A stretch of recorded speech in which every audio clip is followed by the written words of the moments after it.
శ్రీ గురుభ్యో నమః. ఓం శ్రీ శ్రీం కాళీ కరాళి కపాలధారిణి క్లీం క్లీం అముకం శపట్ శీఘ్రం కారాయ కారాయ వశమానయ స్వాహ. వశీకరణంలో ఈ యొక్క మంత్రాన్ని ఉపయోగించి మనకు దూరంగా ఉన్న వాళ్ళని కానీ, మన శత్రువులను కానీ, మనకు సంబంధించిన వాళ్ళని కానీ ఎవరినైనా సరే ఈ యొక్క మంత్రం ద్వారాగా మనం వశపరుచుకోవచ్చు.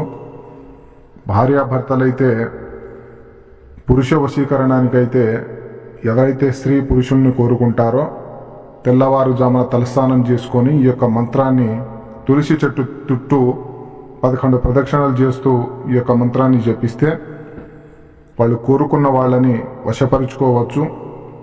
వశీకరణంలో అనేక రకాలుగా కూడా ఉంటాయి. అలాగే మా ఛానల్ని చూస్తున్నట్లయితే వెంటనే సబ్స్క్రైబ్ చేసుకోండి. ముందొచ్చే వీడియోలు మీకు నోటిఫికేషన్గా రావడం జరుగుతుంది. మా వీడియో మీకు పూర్తిగా నచ్చినట్లయితే లైక్ చేయండి, షేర్ చేయండి, సబ్స్క్రైబ్ చేసుకోవడం మర్చిపోకండి.